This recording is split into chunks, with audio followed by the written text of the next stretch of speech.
Hi, I'm Annie Fitzsimmons. I'm your Washington Realtors Legal Hotline Lawyer, and this is another video in the series entitled Overconfident Sellers plus Overeager Buyers equals Broker Liability. And in a prior video, we discussed the importance of a seller allowing a buyer to conduct an inspection.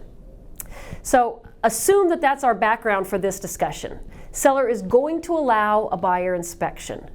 Now, what is the framework for that inspection, and what particular risks are offered in what we're seeing in the marketplace currently? In my experience as a hotline lawyer, here's how I'm seeing the inspections that are allowed happening. They're either being conducted by buyers in the form of pre-inspections, or in some way, seller is conducting an inspection themselves and making that available to the buyer, and by doing that, limiting the buyer's opportunity to select their own inspector and conduct their own inspection. So let's talk about all of these different practices. In a situation where seller allows buyers to do pre-inspections, here's what happens. Multiple buyers, multiple inspectors rifle through seller's home finding defective conditions, or what this buyer's inspector perceives to be a defective condition. What is the risk to seller from that practice? The risk to seller from that practice is that seller becomes exposed to defects that may or may not exist, but that seller had no knowledge of prior to those inspectors all coming through. That seller's home is damaged somehow by one of these inspectors coming through seller's house. That seller is provided a copy of an inspection report, which then triggers a requirement by seller through the Seller Disclosure Act to attach a copy of that inspection report in response to the asterisked question on Form 17 that says, has a whole home inspection been done? If so, when? And with the asterisk, the indication being that a copy of that report is supposed to be attached. And if, of course, a pre-inspection has been provided to a seller, then now seller has this inspection report and arguably at least has to provide it to any future buyer. Those are all risks associated with buyers conducting pre-inspections. Listing brokers, I can't encourage you enough to counsel a seller about the risks of allowing a buyer to do a pre-inspection. Pre-inspections by buyers are risky to sellers for all of the reasons we just discussed. Explain those reasons to a seller. And if a seller says, no, I want to have pre-inspections, I don't want a situation where buyer's going to do an inspection after we have mutual acceptance and run the risk of terminating the transaction or asking me to do a bunch of stuff.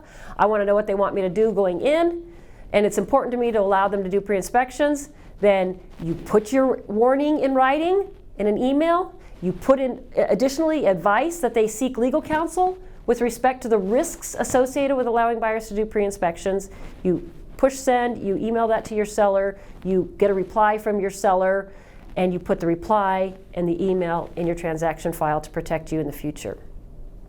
So let's say that the seller doesn't do a pre-inspection, and the seller comes up with another great idea instead. I'll tell you what, I'm going to do my own inspection, and then I'm going to let the buyer have a copy of that inspection. And any buyer who wants to buy my house can see my inspection report. And sometimes I hear that sellers will do some of the repairs that the inspector calls out, and they'll leave others for the buyer to do, or whatever. I don't really care about that. The fact is the seller has done their own inspection. Okay, now that a seller's done their own inspection, we have all the same things we just talked about. There might be revelations of defects that seller didn't know about originally. Now they know about them. Now they have to disclose them. There might be, they now have a whole home inspection report that certainly has to be attached to the Form 17. And if the seller has revealed more conditions than the seller wants to repair, then those are revelations of conditions that might deter a buyer from wanting to purchase property, might even devalue seller's property. And perhaps in the seller's marketplace, maybe none of that matters. Maybe buyer's going to buy no matter what. So the bigger risk in light of the seller's marketplace is that seller has selected buyer's inspector. Seller's given buyer no choice to select their own inspector, and then if this inspector that seller has selected fails to discover defects that come to haunt the buyer later, then buyer points to seller and says, you're liable. Not only did you disclose or fail to disclose or whatever the condition, but you made me use this inspector who was incompetent. And had I been able to use my own inspector, these conditions would have been revealed to me. That's why Form 35, the inspection contingency, is written to say that the inspector is buyer's choice. Always buyer's choice. Paid by buyer, selected by buyer. Because when a seller starts picking buyer's inspector, seller is taking liability based only on the fact and nothing more that seller is the one who selected the inspector. And if that inspector didn't do the job that buyer thinks post-closing, honeymoon's over, if that's when the buyer thinks that inspector was negligent, who picked that inspector? The seller. Had the buyer picked the inspector, then buyer wouldn't have had an argument against seller about the inspector being incompetent. Another thing that I'm seeing is that sellers allow an inspector to come in and do the inspection, and seller never sees the inspection. So I'm protected. I don't have to make these disclosures. I don't have to attach it to the inspection. To my Form 17.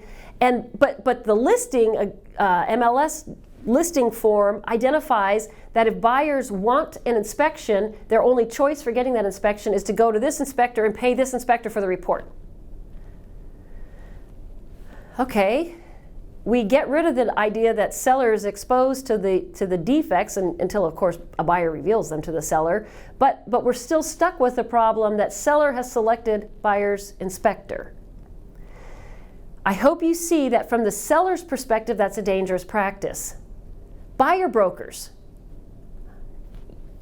All of this discussion, while we've been focusing on the risks to the sellers, I hope you see that there is an enormous risk to the buyer in purchasing property without conducting an inspection, without doing their due diligence, without wanting to hire or without being able to hire their own inspector, without taking the time that's provided to them by the boilerplate language. They're so eager to be the buyer for this property that they can set aside all convention and set aside all judicial good practice by saying, oh, we won't get an inspection, we won't do any due diligence.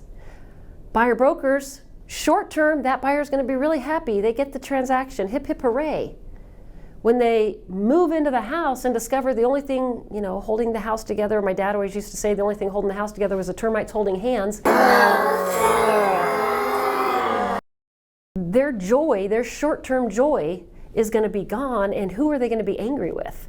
They're going to be angry, probably, with the buyer's broker who let them purchase property without an inspection. Because when they tell somebody that they purchased this property without an inspection, what is that somebody going to say? That somebody bought a house 3 years ago and they know they hired an inspector. They're going to go talk to their lawyer, and their lawyer's going to say, what? You bought a house without doing an inspection? Anybody who wasn't in the emotion-driven marketplace of, I got to get this house, anybody outside that realm is going to say, are you crazy? You bought a house without doing an inspection?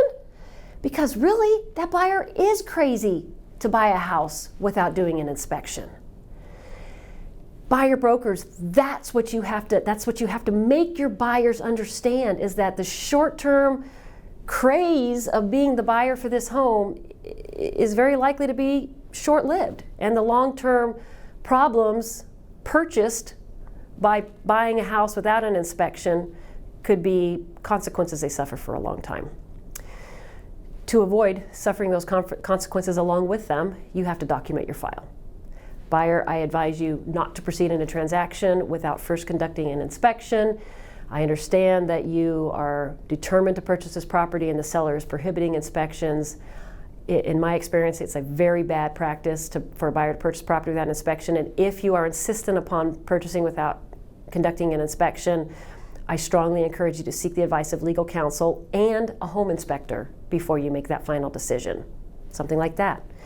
Ask, how was little Johnny's birthday party? Because they're going to respond and tell you how little Johnny's birthday party was.